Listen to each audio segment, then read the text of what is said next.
Hi, hello, namaskar. You're watching KTV India with me, Varsha Venugopal, and today I'm on my fifth day of Kerala Assembly Election 2026 tour.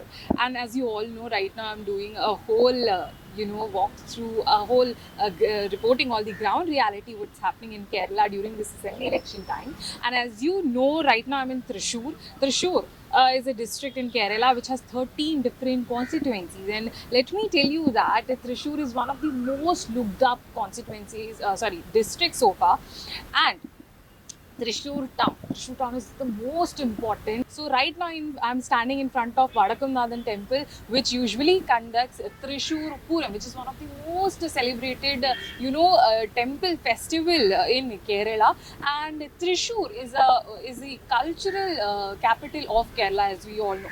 And this time Thrissur is, happening, making these triangular fight between LDF, UDF as well as NDF.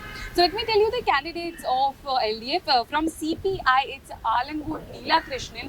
From the side of LDF, and from INC, it's Rajan Pallin, which is UDF's candidate, and then it's Padmaja Venugopal of BJP as the NDA candidate from the Thrissur constituency.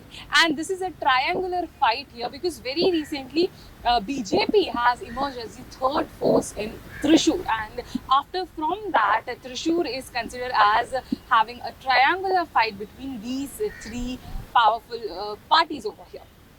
And as we all know, we are bringing you the ground reality from the Karyakartas, from the candidates, from the big leaders, especially from the voters of Kerala, especially from the voters of different districts. What are their thoughts? If they want to change, if they want to continue with the LDF, or they want NDA as in third emerging party over here, or they want to give a chance to NDA. So that is me. I'll be bringing you more reality about Thrissur over here. Right now, we have to go to meet other people as well. We have to meet the other voters as well. Keep watching KTV India with me, Varsha Venugopal, cameraman Naveen Kumar, Thrissur.